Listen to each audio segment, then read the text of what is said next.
following podcast is for informational purposes only. The contents of this podcast do not constitute tax, legal, or investment advice. Take responsibility for your own decisions, consult with the proper professionals, and do your own research.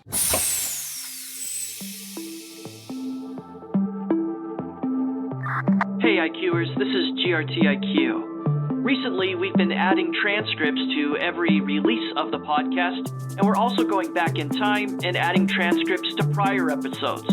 So if you're a longtime listener of the podcast or just getting started, be sure to visit grtiq.com/podcast for transcripts for today's episode and all the great ones that came before it. Roger that. And by seeing the desire in the chats that happening in Discord or Telegram, yes, it's one of the healthiest community, let's say, in the Web3 space. So yes, I'm honored to be here.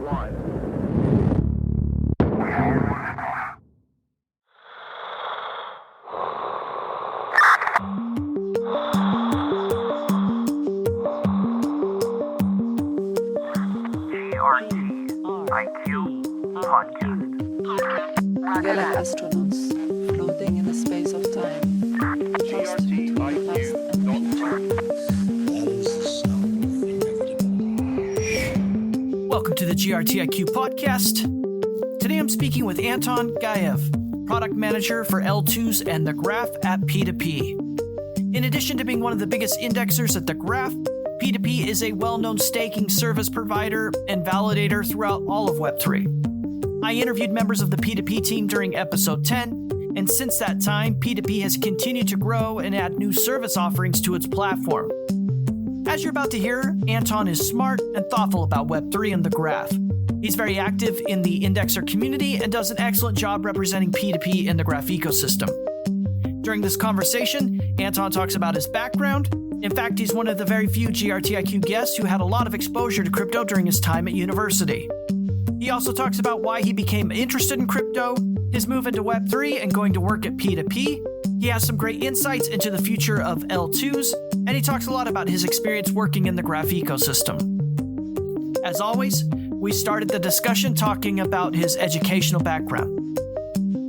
I wanted to start from saying many thanks to Unique and the work you're doing here. It's just wonderful that you bring so many people into this Web3 world. We actually have included your podcast into our so-called intro stack for new employees within P2P. We especially cherish your podcast for the first part, where your guests give their background, and it turns out to be very diverse, but still all the people manage to find their place in crypto. And even though they haven't done it before, still they have the courage to do it and the passion, and that's why they succeed. So yeah, thank you very much for the work you're doing here. So about my educational background, I have a master's degree in economics, but in my university, I also had majors and minors, and my minor was data science. Anton, first and foremost, thank you so much for the kind words about joining the podcast. I've obviously had other members of the P2P team on before, and I'm thrilled to welcome you. And so I really appreciate that. Double clicking on your educational background, what was it about economics that drew your attention? Why did you decide as a young person to study economics? Well, I ended up in economics because I had some passion for math, physics, and other exact sciences. But unfortunately, my parents sent me to the language school. Thus, I learned many foreign languages like English, French, and even Latin. I also had a semester of Norwegian language, which is quite unusual, I think. But that's all was done with the sacrifice of exact sciences, and I just could not enter the university with a computer science degree. And I thought that economics was some kind of right balance between risk and passion. Thus, I went for it, and as my minor, I chose data science. And so what did you hope to do with a degree in economics? I know you kind of got forced into somewhat studying this and probably had different vision, but what did you hope to do? Well, I thought to turn it somehow into the computer science related stuff, but I ended up to work at first as a logistician. So that's basically a person who finds the perfect transport to transport goods. But even on that work, I've managed to turn it around and to create some machine learning models there to optimize daily operations. So eventually after that, I dedicated my life to some computer science stuff, and later it turned out to be a work in a startup company, digital makeup startup company. So yeah, even though the start was far from that, I still ended up where I wanted to. I want to ask you about learning multiple languages. That's not an easy thing to do. And I've had a few guests on the podcast that, like you, have been able to pick up a couple different languages. What's the trick there? Like, what's the best way for somebody who's listening to this podcast who wants to learn as many languages you have? What's the best way to get started and do that? I don't actually think that I will be able to give you a good answer, because especially when I was learning Norwegian, I recognized that this language doesn't fit into my head because it's just too much stuff inside. And unfortunately, the fact about languages is that they require practice, and a lot of that. And obviously, it's easy to get some practice in English. But for example, for French, even though I studied for 6 or 7 years, I keep forgetting it just because I do not use it. I tried to watch French movies or play video games on French language, but there is no incentive to do it just because all the information is there in English language. Then you really do not have that much, I guess, passion for it. So, and yeah, the third language that I learned was Latin. I mean, no one speaks it even. So basically, that was the moment that killed my love for languages at all. Just, I speak the language that no one understands. So what's the reason? That's very funny. Well, I appreciate you sharing that. And that's true. Some of these languages, you don't know anybody that can speak it. They lack a little bit of utility, I guess, in the real world. In terms of economics, a lot of guests of this podcast have studied economics. And even though they've gone on, like you, to study computer science and other things, it started off this foundation of economics. What do you think it is about economics that's such a great foundational knowledge or understanding of the world and how things work? Well, yeah, as just like you've said, like physics tells you how the objects and stuff work in the universe. Economics tells you how, let's say, human society works, and most of our relations are economic relations anyhow. And everyone tries to get some benefits from any kind of relations, like work employment or even friendship sometimes. And economics also recognizes the fact that not everything is in money, but there are other kinds of benefits that some people see very useful. I especially like the most recent works in economics where they apply some behavior analysis. So in the classical basics economics, every person is rational, but now the current economics says that everyone is irrational. So if something is pumping, either cryptocurrency or Nvidia stocks, everyone rushes and buys it. And yes, that's how the things work. And by learning economics, you just learn why some things are happening and why is it like that, even though it seems crazy. For example, like US debt in trillions and I don't know how many dollars, but still somehow the whole system works. And yes, it's kind of fascinating because I think even physics are easier to explain. I want to ask you about computer science. So eventually you start studying computer science, or did you just pursue that on your own? That was not computer science exactly. It was data science.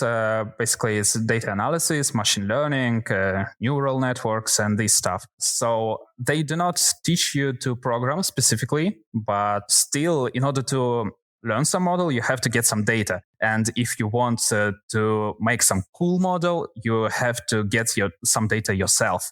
Thus, you need to learn some web scrapers or something like that, data parsers. And because you have this desire to get this data, you have to study Python and how to do it, JavaScript, even sometimes. And thus, you're getting computer science degree just by the fact that you have to do it in order to do some really cool research. Anton, let's talk a little bit more about that startup you went to work for. It sounds super interesting. You were doing some cutting edge stuff, it sounds like. What can you tell us about what you were working on? So just before the COVID, I joined a digital makeup startup. And COVID actually brought some good opportunities there because people couldn't go to the cosmetics store, drugstores where they sell all those makeup. And still they have to test new things and apply it to their skin. And it was an interesting subject and an interesting issue because of different shades, different lights, and how they applied to a specific person holding a camera, and in different environments, like when you have daylight or the light from your light bulb in your apartment or in your house.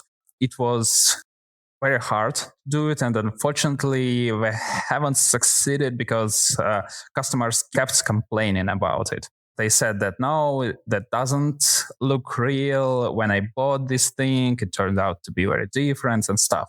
But still, it was a very interesting experience. We ended up selling this startup to a well-known industry giant. So yeah, in general, it was something fascinating. And so at what point in your background do you become aware of crypto for the first time? And take us back to that time. What did you think of it? What were your first impressions? Well, actually, the first time I've heard about crypto was even back when I was in school. It was around 2012, 2013, and actually it was on state television. They told about, hey, there's just some strange thing called Bitcoin. You can pay with it to someone. And I looked at it and I thought, wow, that's something interesting. I need to check it out one day. But it was around my graduation year, so I postponed it. And I came back to this crypto stuff when I was on the second year in my university. And the key idea was that I wanted to get into the stocks market. But back in the day, it was really hard to do it in my country. You had to find a broker and to have a big sum invested there. Obviously, as a student, I didn't have any money. And crypto was a way for me to get this stock-like trading experience. And eventually I ended up there. I didn't even get to the real stocks just because crypto got me over completely. So, Anton, you started your interest in crypto as a speculative asset. Eventually, I presume you saw that it was an actual technology and something that was disrupting Web2 and that type of thing. When did that happen? And what was the aha moment for you when you understood that part of it? Actually, I understood it quite early, even back when I was in university. But the interesting thing is that I was not alone. My professors in university also recognized the fact, and all the students. And actually, we've started and researched crypto very thoroughly, especially its use cases in logistics, in economics in general. And the Ethereum came out about this time. So we were all fascinated by this smart contract idea that you can really encrypt the money, encrypt the actions that might take place, for example, when you transport goods, and the ownership of this real good is changing throughout time, and this smart contract that is controlled by a distributed system and, generally everyone, but basically it's a trustless thing. It does not depend on some entity, and still it is able to verify different states of the transportation. And the whole economics department was fascinated about this thing, and computer science, basically the whole university liked the crypto and just thought about its applications. And I think it's still being researched there and how to use it. So maybe we'll see some better applications and some new research papers. Actually, there are a lot of research papers in right now, but the more will be coming because more students go out of the universities and they want this thing because they were studying this thing. It's definitely something new. It's something that wasn't present like 5 or 7 years ago. Well, a huge shout out to your professors in your university for doing that. That's really cool to hear. And I bet that was a fun experience for you looking back, knowing what you do now, that you had such an early introduction to the utility of crypto. So in your first job in university, did you use any crypto at that point or any blockchain technology? No, unfortunately. Basically, all the logistics applications of crypto are still not realized at the moment, mainly because of the privacy aspect of the crypto-related stuff. I know that there are some rollups that tried to solve it. Well, even Ernst & Young and PwC invested into this stuff. But as far as I know, those projects do not flourish at the moment. Still, they aren't being introduced to major logistics providers, but we'll see how things will develop. I hope that they will. Well, at least I'm very bullish on it. So, Anton, if you think about the industries that will be disrupted by blockchain and by crypto, obviously finance is one. We already see a ton of use cases for DeFi. We're talking right now a little bit about logistics. Are there other industries that you think about that will probably be disrupted as more adoption of crypto or blockchain throughout the world? Well, obviously, everywhere where we have those internet connections can be changed, but still we need to solve firstly the privacy issue. I am really a believer that something might come up, something that we do not recognize at the moment. For example, no one thought about NFTs first, that they might become some phenomenon in the market, but also NFTs can be applied into Internet of Things. And eventually every item can be represented as an NFT and work in those smart contracts, every item from the real world. But we'll see how the technologies will develop. At least I think right now we have to solve some fundamental issues, and then we'll see all those stuff came up. It's clear that you're a very smart guy and you understand the industry quite well. And we're going to talk more and more about what you're doing for P2P and what you're doing at The Graph. But there's a lot of non-technical listeners of this podcast. And you've said a couple times that we still need to solve some fundamental issues, things like privacy. For the non-technical person, it seems like cryptography and a lot of the things associated with blockchain and crypto provides privacy. So what's the stuff that we need to solve for? What is still outstanding on this topic of privacy?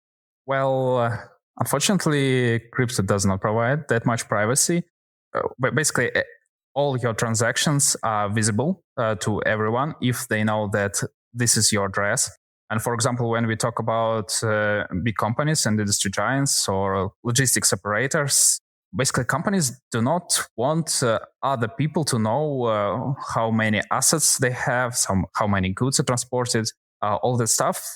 They want to share only with the trusted providers.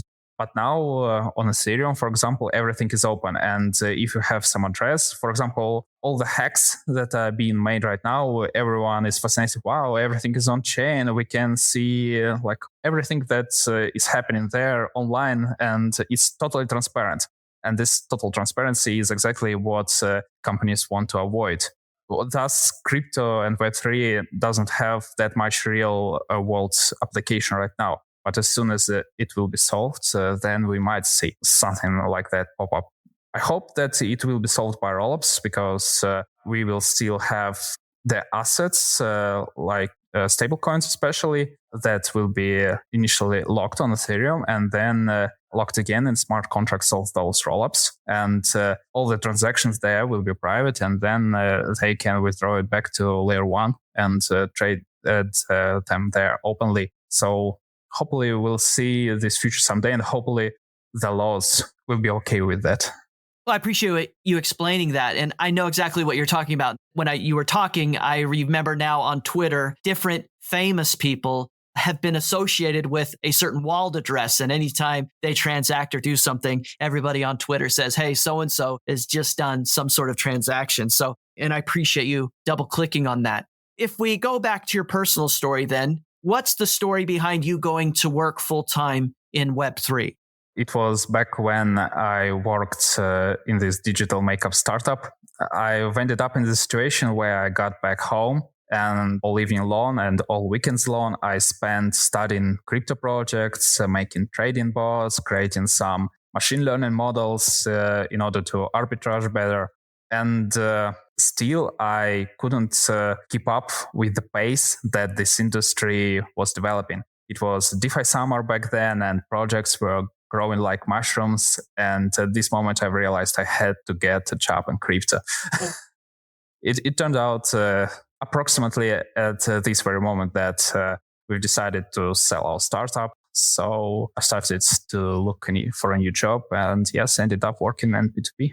when you made that move, did it feel risky? Did it feel like you were making a high-risk career bet? Or did it just feel like the smartest thing you could do to go join this cutting-edge emerging industry? How were you thinking about that? Yeah, it was. It felt like kind of the smartest thing to do because, obviously, I've had a lot of passion for it. It was really my hobby, and turning my hobby into my daily job is, I guess, something everyone desires, and thus I was especially happy to do it. And I saw the rise that crypto have and the rise of adoption, and I saw that it can be applicable in many ways. As I said, in university, we discussed it almost on a daily basis. So I see that we are in the very beginning of this Web3 adoption. So obviously it is better to be earlier. Same here. The GRTiQ Podcast is made possible by a generous grant from the Graph Foundation. The Graph Grants program provides support for protocol infrastructure, tooling, dApps, subgraphs, and community building efforts. Learn more at thegraph.foundation. That's thegraph.foundation.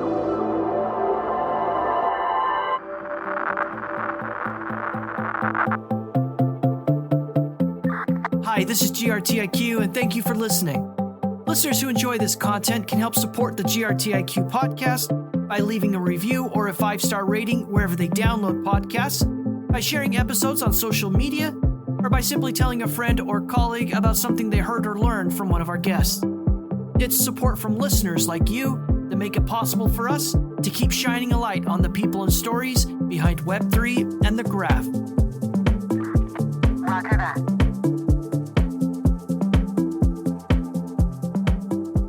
Well, Anton, I have to say, after 130 interviews on the GRTiQ podcast, you're the first guest who had as much exposure to this topic of Web3, crypto, blockchain in university than any other guest. And so again, shout out to you and to your professors in the university you attended. I want to ask you this question, and I think you've listened to the podcast before. This is a fairly common question. It's about Web3. So you just mentioned there, you left traditional industry, went to work with the P2P team on Web3. How do you see Web3? Do you see it as a revolution against Web2? Do you see it as like a natural evolutionary step in the way we develop and use technology? What's your frame of reference on that particular point? I see it as a complementary thing.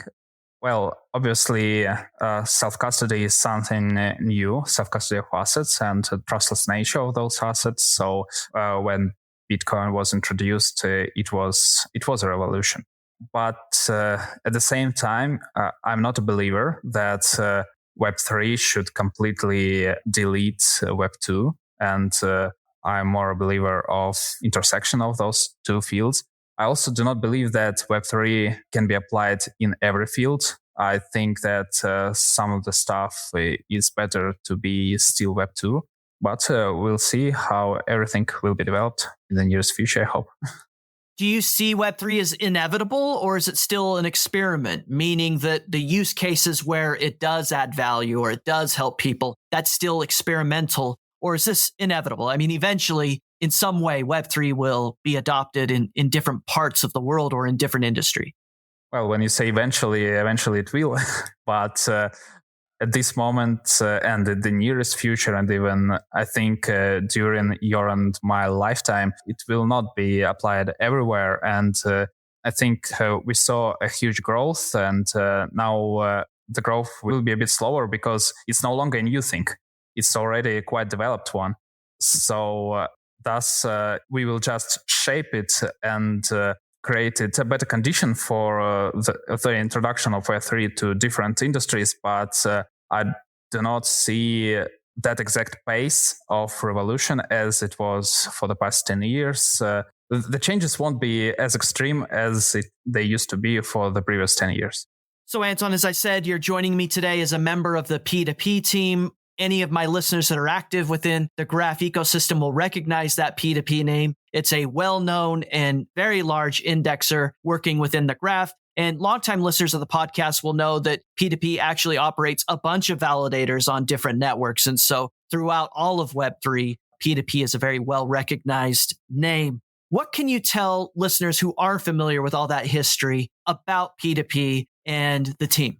So P2P is among the top 3 biggest validators by TVL, and we've been operating since 2018. We have more than 200 employees from more than 30 countries. We have an office in Cyprus, but people can work remotely and they are scattered around the globe.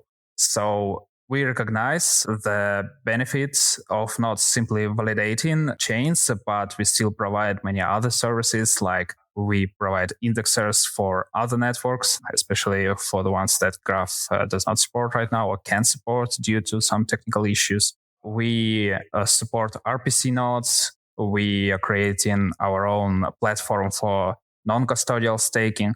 Also, we tend to support the projects from their very beginning. We were among the first validators of Lido. We supported Threshold back when it was NuCypher, and Threshold is a bridge from Bitcoin, trustless and decentralized bridge from Bitcoin to Ethereum, and actually to other networks as well. We were among the first routers in Connext bridge, and those are just the things that were done within my department. Overall, within P2P, each department is highly autonomous, and we treat it like separate entities. So, for example, people from The Graph are familiar with Konstantin Zaitsev, former product manager of The Graph within P2P.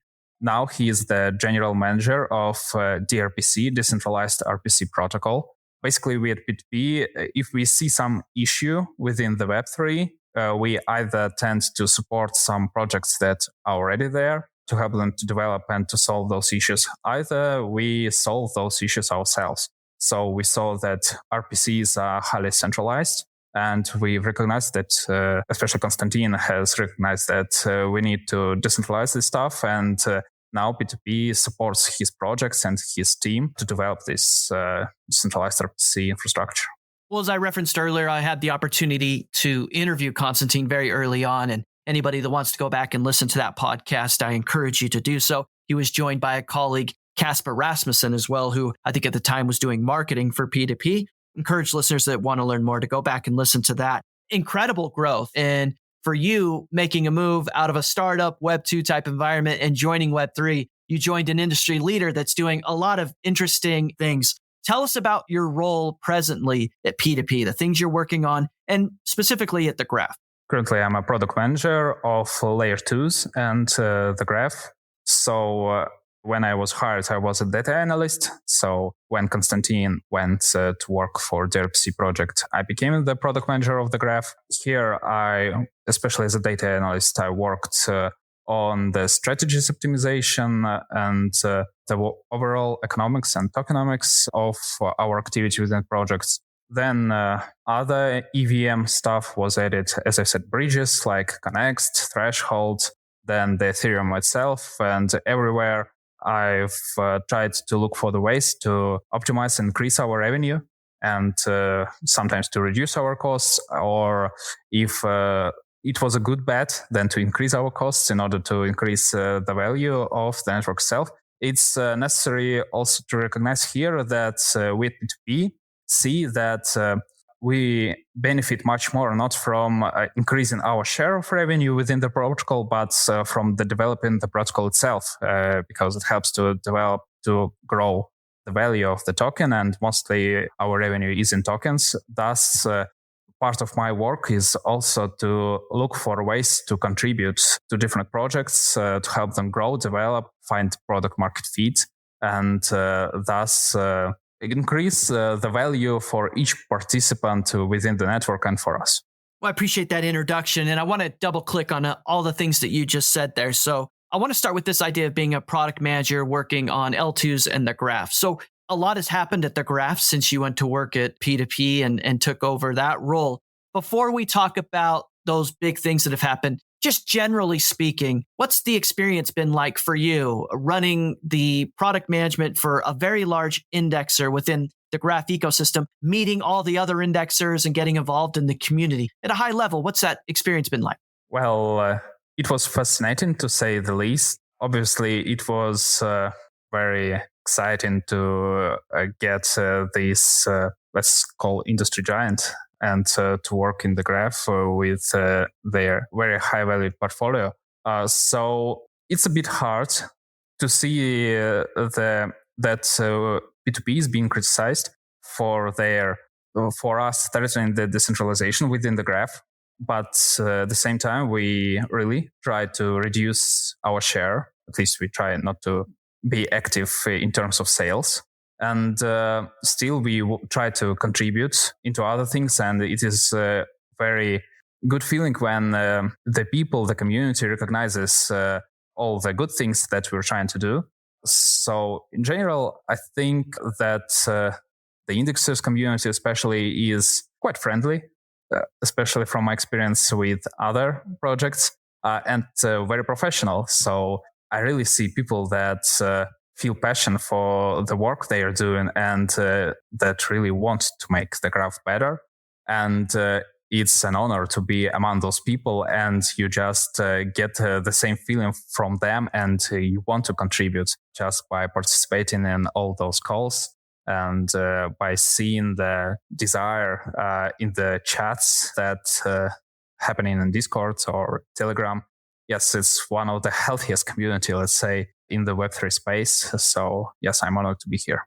Well, as you mentioned there, keeping stake decentralized is an important topic all through Web3. And I understand that there is a challenge there for P2P because it is very large and it's working within different protocols. And so I bet it does get a little bit of criticism. And I certainly explored this issue with Konstantin during that interview. But just to give you a chance now to address that, how do you strike that balance? And how do you grow and flourish as a professional working for, a very large entity? How do you balance that with this additional kind of vision or commitment to keeping stake decentralized? I mean, that seems very difficult. Yeah, and that's kind of the thing I love about the Web3 is that fusion of competition and cooperation. You can't take all the stake and all the revenue, because if you do so, like the whole decentralization idea and the whole Web3 will disappear. So you have to keep everything decentralized and to support the projects, even though not gaining all the opportunities. So we at P2P were fascinated by the graph from the very beginning. And I guess it was easy to sell our excitement about the graph to the funds, to investors. And we had a very good start. But soon, we realized that the start was too good. And we had to stop all sales. And basically, we're still in this mode up to this point. And we saw our market share dropping to the current levels. And I think that current level is quite good just because we are as big as Figment. It is not that obvious because Figment splits their stake between two indexers approximately in equal ways, but we are the same size, so decentralization is no longer under threat. We shrink to the appropriate size. And as you've said, how is it to develop in this environment as a professional? It's good that the CEO of our company and the founder, they also recognize that this decentralization is the key point, and that we need to shrink our share within the graph. And yes, we had it planned. So they were not simply okay with that, they wanted it to happen. So we saw gradual growth of other indexers, and we were happy with that fact. And now we feel like we're in a comfortable situation, but still we try not to be, let's call it, an elephant in the room. So, for example, we understand that when we move our allocations, we do not want to disrupt anyone else's allocations and leave some space for other indexers. And we see that other indexers are very active in the protocol development, and the Graph Foundation is also very active in the protocol development. We still try to contribute, but not in the direct ways. But we try to spread the use of the graph within other projects, especially within the projects that we work on. And we want to contribute in the ways other than direct code developing. For example, We have started this movement of the philanthropist indexers with our pillar indexer. But with this pillar indexer also we have an issue because the protocol is developing so fast that we cannot keep up with this speed, and we have to upgrade our disks constantly. Also, we have expressed multiple times that we support any endeavor within the graph, for example, to provide free query fees for newcomers to make this protocol applicable for new users.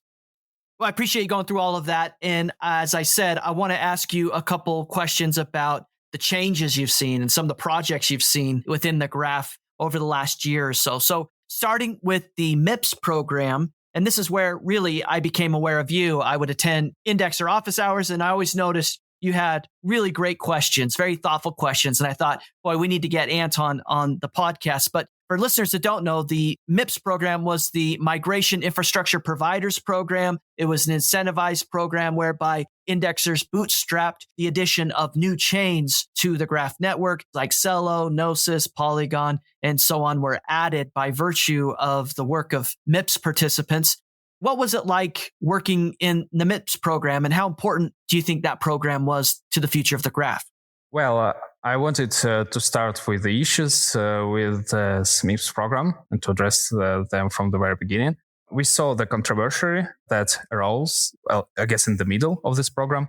I guess it happened due to the fact that some participants thought more about it, but we recognize that this program will barely cover the costs of participating. Thus, we didn't rush to participate in every network, and we have applied only those that where there were enough subgraphs to serve on in order to make a good tokenomics at the end. Anyhow, we were ready to support all our networks if the participation wasn't good enough, but it was good enough, and I really want to applaud and to appreciate that other indexers that really were serious about this MIPS initiative and contributed to it very well. So all the networks were covered. And in general, I think it was a good endeavor from the foundation to support the launch of the new networks in this way. So basically, as I've said, to cover the costs of launching those networks. And that's what they did. But yes, it was necessary also to, I guess, lower expectations because I guess too much drama was surrounding the MIPS program. And from the very beginning, all the participants had to know that the foundation gives you an opportunity to start, but then you have to be on your own and you should be ready to be on your own. So that's what we saw. Yes, I would love it to continue because we have many more networks to support. But I guess right now we as a community have to add those networks by ourselves. So let's see what will come out of this stuff. And the other thing, Anton, I want to ask you about was this move to L2. And I'm really interested to get your perspective on this because, as you said, you're a product manager at P2P working on L2s and the graph. Recently, it was announced that the graph is going to move to Arbitrum and L2. And in fact, recently the L2 transfer tools were deployed. So it should be easier now than ever for indexers and delegators to make the move to L2. What are your thoughts about that? Is that exciting news? Is that something that motivates you about the future of the graph? Yeah, it's definitely exciting. On the Ethereum, the graph was too static. Just curators rarely moved their signals, indexers tried not to reallocate up until the dead end of 28 epochs, and the query fees remained unclaimed. And that's the key thing, because I guess most of the people measure the usage of the protocol, but by looking at the amount of the query fees that are claimed. And on the Ethereum, it was more expensive to claim than their initial value. But now on the Arbitrum, it's going to be much cheaper. And I guess people around the graph who are not participating, but just commenting about it, they will see that the tokenomics will become more sustainable. The usage of the protocol will rise. And this will definitely be a good thing that will get more appreciation and more usage. Also, probably indexer rewards will be reduced as it was initially planned. to switch from index rewards to query fee rewards. So I guess finally we'll be able to do it on Arbitrum. So take us inside your mind and the mind of the team there. How are you guys approaching the move to L2? Because clearly there is some incentives here that will determine when and who moves and at what time. But how are you guys thinking about that, moving to L2? So initially we think to transfer enough self-stake to feed the biggest delegator that haven't moved yet, so that no one from our delegators lose any potential rewards that they might do, because it should be 1 to 16 from self-stake to the delegation. And then we'll see how the process is happening. If delegators will be reluctant to do it, we obviously will use every source available to scream wherever we can that the rewards on Arbitrum are better. There's better APR. It's almost costs you nothing to move. Please move. We'll definitely shout about it on Twitter and Telegram and wherever we can. Write articles about it. But I think the delegators will see the incentives and they will also move. When you think about how long this transition will take, where eventually everything is on L2, how do you think about it? I mean, are we talking months and months? Are we talking years and years? How have you thought through that? Yes, we at P2P, being the biggest indexer at the moment, we are especially frightened about those, let's call them sleepy delegators, that basically delegated and forgot about their stakes. So I highly doubt that we will be able to move completely. I think that we will be able to move the sufficient share of all the stake so that the foundation can say everything is good. We'll switch off the Ethereum. But also we have to take a look whether the final users of the graph, those people that make dApps around it, maybe they will still use subgraphs on Ethereum. And if query fees volume there will be high enough, I guess we will have to support it as a good protocol because the users keep using it. So we'll take a look. We had some jokes about it on Elixir Office Hours about the Graph Classic and this stuff, so we'll see. Hi, this is Anton Gaev with P2P.org. If my conversation with the GRTiQ Podcast has been helpful to you, then please consider supporting future episodes by becoming a subscriber. Visit grtiq.com/podcast for more information. That's grtiq.com/podcast. GRTiQ Podcast. Thanks for listening. Roger that. Anton, I recently had Marek Olszewski on. He's the co-founder over at Celo and working on a lot of cool projects in that ecosystem. And as you know, Celo recently announced the move from an EVM L1 to L2. And it really got me thinking about the future of L1s and L2s. And you're somebody who's working in P2P, an industry leader in what it's doing, and you're working on L2s. What's the story here about the future of L2s? I mean, is it eventually the case that there's just a few L1s and then a bunch of L2s? Or what will we see? I mean, how do you think through what the future looks like on that topic? Well, definitely a current trend is layer 2s and not layer 1s. Everyone hates alternative layer 1s. I think this is just the thing of the moment. Maybe this trend will pass. We'll see. So right now, definitely some more projects will become layer 2s, but later we'll see maybe yet another cycle, and again, alternative layer 1s will appear, or maybe different layer 2 projects will compete for their share and their layer 3s and all those layers to come. That's an interesting overview, and I'm curious to see what happens in the future. If we balance some of the optimism or excitement about the future of L2s with some potential cons, some ways in which maybe a future where there's a bunch of L2s is not good, like what would be some of the arguments someone could make that says, hey, we need to be cautious about this future where there's a proliferation of L2s? Well, we obviously should remember that each layer 2 project can go pump and dump, like Terra Luna stuff and all other things. So it's typical crypto project. So don't think that everything is that safe just due to the fact that it is on some layer on top of Ethereum. All these things that layer 2s inherit decentralization of the Ethereum are much more nuanced than people think. For example, every layer 2s right now are centralized. And it's kind of funny to see in our Web3 community where we cherish decentralization that much, but we see the current trend is total centralization, and all layer 2s are in this state right now.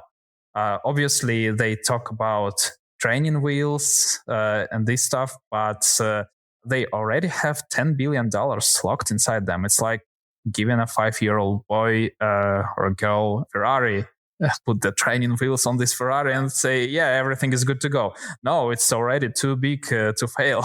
And we should remember about it. Just think about all these fraud-proof games. It has never happened before. For example, Optimism doesn't even have fraud-proof games at the moment. What will happen when there will be real fraud-proof games on chain? How the market will react? Where will there be any panic? Everyone is rushing out of layer 2s back to layer 1s, and it's going to happen for 7 days. So, and then there's going to be another fraud-proof game, it might be a very scary situation. And I think the market should be prepared for this. Maybe some, let's call it kind of fire drills should be applied. So some fraud-proof games just for the sake of making them, just to prepare the market that it's an okay thing. The truth will eventually be proved, and there's nothing to worry about. Another thing which is very important here is the lack of decentralization within the sequencers. Basically, all the sequencers are centralized, and you can even take a look at the documentation of the major layer 2 projects. They say, please trust us that we do not do anything with your transactions. We do not sandwich them and stuff. But, for the trustless nature of the blockchains, it's a kind of big thing to ask for, to trust them. And it's a key thing to remember that neither of these projects have any incentive for decentralization. Basically, they will lose money. It's really hard to decentralize. So that's why they do not do it at the moment. And the only thing is that we as a society have to push them for decentralization. That's the only way they will decentralize eventually. So the same thing about zero knowledge rollups. Provers are centralized at the moment. So if the prover stops working for some rollup, basically nothing will be proved within it. So we really need to push those projects for decentralization. Well, Anton, I think a lot of listeners will be surprised to hear that all of L2s are centralized. But in addition to that it's complicated or difficult for an L2 to decentralize. Can you walk us through why that's the case? Why is it difficult to decentralize an L2? Well, layer 2s depend on the layer 1 that they built on top of. Basically, layer 2s are smart contracts on top of Ethereum. If we talk about layer 2s on top of Ethereum. And if you have a layer 1 chain, for example, Bitcoin or Ethereum, you can easily fork it. And we've seen it in history. We saw Bitcoin Cash, Bitcoin Gold, and other flavors, so colors of Bitcoin. And the same thing with Ethereum. We had the Ethereum Classic and POE. But layer 2 is a smart contract. And for example, we know that OP stack can be forked. And for example, Base is a fork of Optimism. Maybe there are some modifications, but still, it's a new fork, and it's a new smart contract on top of Ethereum. And when all those forks of Bitcoin have happened, basically you've had Bitcoin on both chains, on Bitcoin Cash and Bitcoin Original and Bitcoin Gold. But if you fork smart contracts, your tokens do not migrate to another rollup. So when Base was formed, none of your tokens from Optimism migrated there. You did not have 100 USDC on Optimism, and suddenly 100 USDC appeared on Base. It hasn't happened before. So, and the whole consensus process of layer 1s is about reaching an agreement about the state of the next block. And if someone disagrees with your vision of the next block, you can basically fork a chain. This is how Bitcoin Cash was created, Bitcoin or Ethereum Classic, because of disagreement. But you cannot disagree this way on the rollup. You cannot fork it into a traditional sense. The funds wouldn't migrate there. Thus, the consensus should be 100% clear, and it cannot be changed anyhow. That is why protocols do not want to rush their decentralization. They work hard on how to do it properly so that the consensus will always be reached, no matter what has happened. But still, all the projects are now decentralized, but to different extents. For example, Arbitrum has a permission set of validators, and for example, P2P is among those permission set of validators, but still, Sequencer is centralized. And only Arbitrum Foundation decides how to put transactions into it. Basically, they say they do it in the order that they appear within their mempool, but again, it should be trusted that they really do it. So yes, it is very hard to decentralize, but if those projects are not decentralized, that's how can we demand decentralization for Twitter or for Facebook or for basically any Web2 projects, because we cannot even make our own Web3 stack decentralized enough. I'll be watching. I'm certainly very interested in seeing how that story turns out, but I'm very excited about seeing what the Graph protocol does on L2. And as you said earlier, all the different activity we'll see from delegators and from indexers.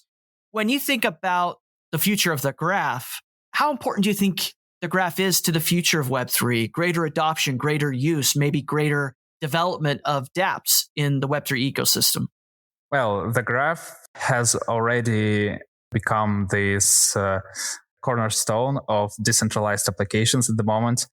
I think that it would be good if a label like made using the Graph would appear on major sites. In the internal circles, basically everyone considers it as a quality mark. If your decentralized application uses the Graph, then you're really decentralized.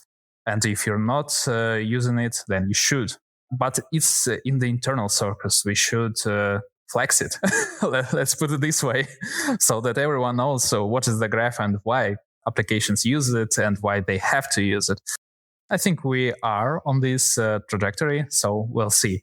So for how it should be evolved and what the milestones should be in this development, well, I see the Graph is a necessary part of this, let's say, Web3 toolkit. So obviously the Graph is being used like Google BigQuery or Amazon Redshift within those systems.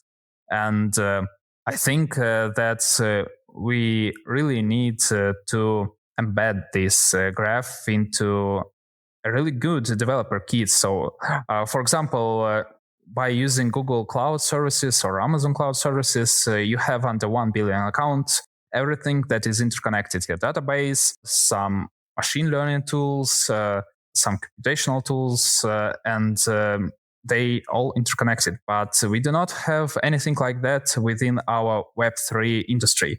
And obviously we need something, just because it is right now easier for developers to start by using Web2 technologies, but it is very hard to start by using Web3 tech. Also, within the Graph, we do not have free queries for newcomers. For example, like the first month for free. The Graph really needs something like that. And hopefully, the foundation will reach a consensus on how to do it better. And P2P will help in this regards very happily. As you said earlier, when you joined P2P, you were a hobbyist with a lot of passion and interest in Web3, and then you went full-time at work at P2P and worked on something you're really loving and you think is the future. Are you still optimistic about the future of Web3? And if you are, why? Let's say I was more optimistic before than I am right now. I was among those people that said that Web3 should be everywhere and everything can be changed into Web3. Now I'm less optimistic. I think that Web2 has some potential still, especially I do not think that everything is better decentralized.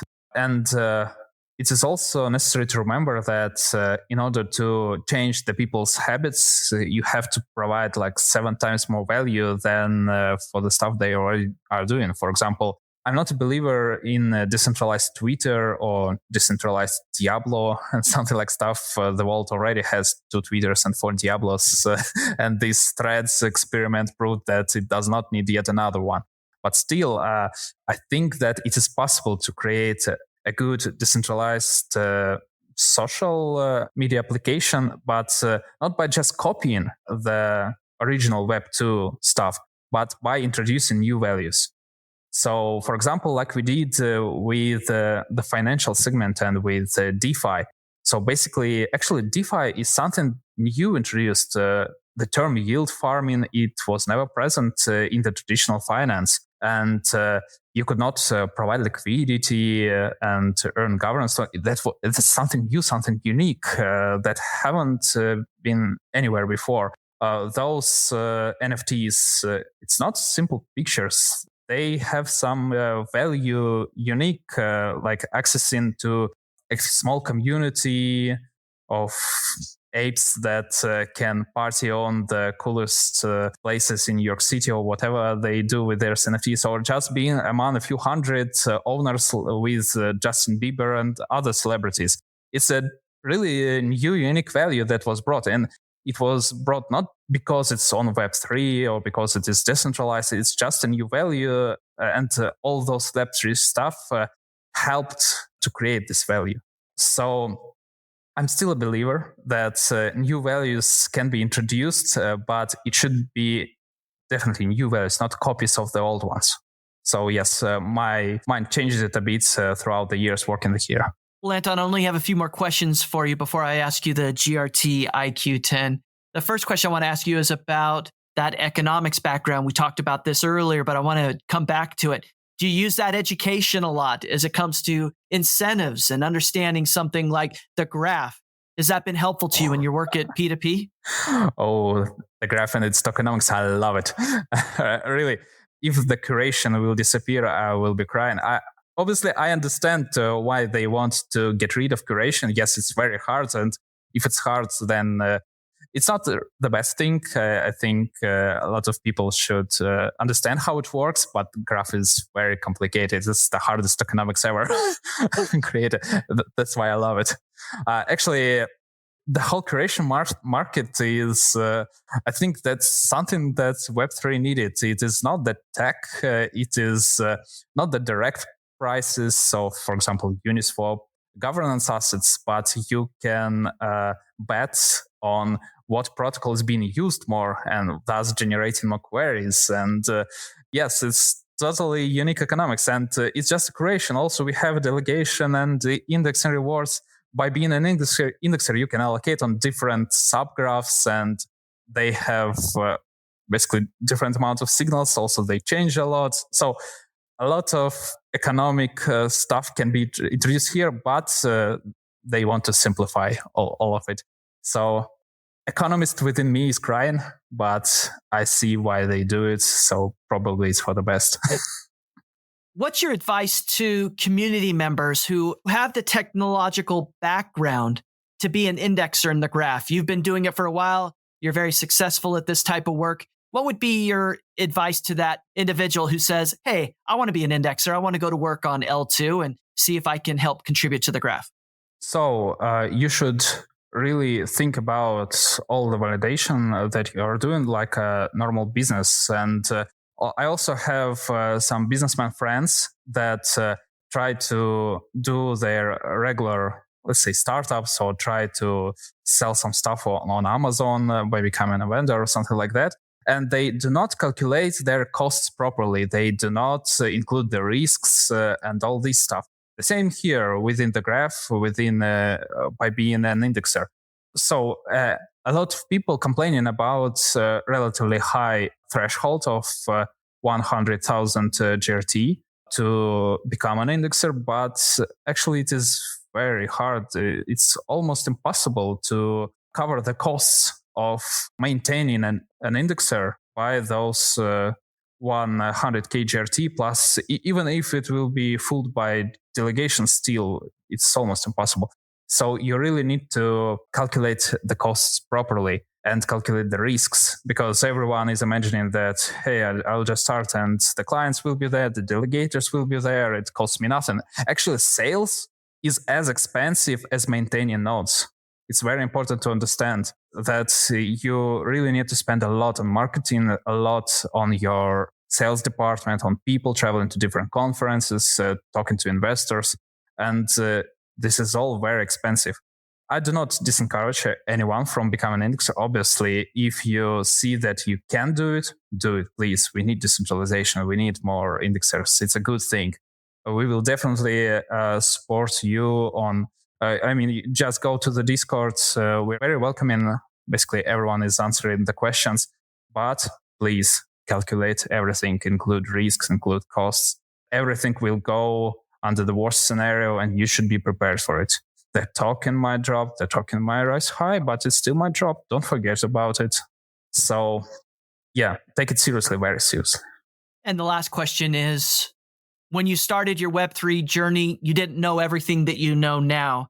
If you could go back in time and give yourself advice, tell yourself something that you wish you would have known before you started, what would that be? I think that...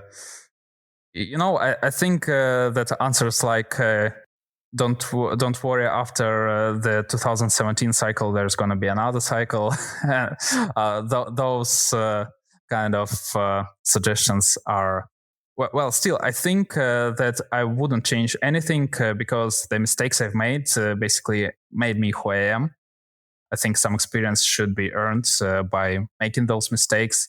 So I do not have any particular advice for younger me or some newcomers to the industry. I just take a cautious approach. Do not invest fully or all your savings into something you do not fully understand, because you really need to understand that properly. Just remember that the whole economics, the whole stock market is about big whales just taking the money from people that are less experienced than they are. So yeah, really be careful about your every step, and you'll get experience by making those tiny steps, and eventually you'll end up winning and end up succeeding. Just do not rush it. Success will come. Well, Anton, now we've reached a point where I'm going to ask you the GRTiQ 10. These are the standard 10 questions I ask each guest of the podcast every week. And as listeners know, I do this to kind of help them get to better understand you a little bit, but also to encourage them to try something new, to try something different, or to potentially achieve more in their own life. So, Anton, are you ready for the GRTiQ 10? Yeah, bring it on. The GRTiQ 10. This is the way. 10 questions for astronauts floating in space. This is the way. What book or article has had the most impact on your life?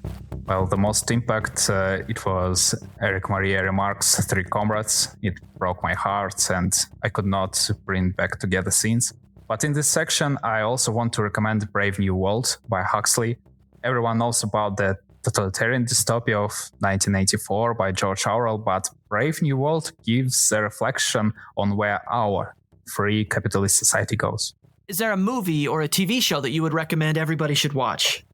I'm a fan of documentaries, and I want to recommend Cosmos Space-Time Odyssey with Neil deGrasse Tyson. Don't worry, it's not a boring scientific documentary, and I guarantee that some episodes will give you goosebumps at the end, and they will blow your mind, break your heart, touch your soul. After this documentary, you will look at the world around you under a new perspective. If you could only listen to one music album for the rest of your life, which one do you choose? I love music, but I listen to different genres according to my mood. But I found the music of Jeremy Soule very relaxing, both soundtrack from Elder Scrolls, Skyrim, and Oblivion. What's the best advice someone's ever given to you? It was from my father: move away from the dead-end town, go to the big cities where the dreams come true. What's one thing you've learned in your life, Anton, that you don't think most other people have learned or know yet? Some people underestimate how much other people like to talk about themselves, and it is very useful to win them over. What's the best life hack you've discovered for yourself? Getting inspiration from dissatisfaction. Based on your own life experiences and observations, what do you think is the one habit or characteristic that best explains how or why people find success in their own life? An ability to look at things from someone else's perspective. And then, Anton, the final three questions are complete the sentence type questions. The first one is, the thing that most excites me about Web3 is? The fusion of competition and cooperation. And how about this? If you're on X, formerly Twitter, you should be following? I'm not a fan of X or Twitter, so let's change it to medium.com and follow Paradigm there. And the final one, I'm happiest when I travel 1,000 miles to get a chance to visit my loved ones. The GRTiQ 10. After this, I show you how deep the Podcast.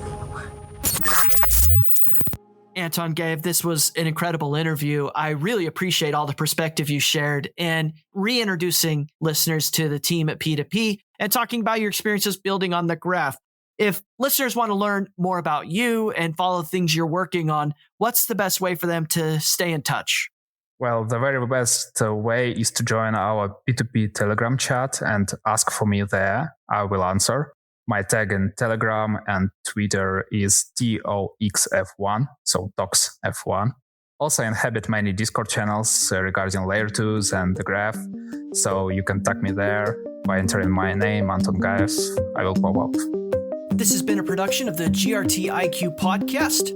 For more information, including detailed show notes, visit grtiq.com/podcast. That's grtiq.com/podcast. Please consider contributing to this project and helping build the community by subscribing and leaving a review. GRTiQ Podcast.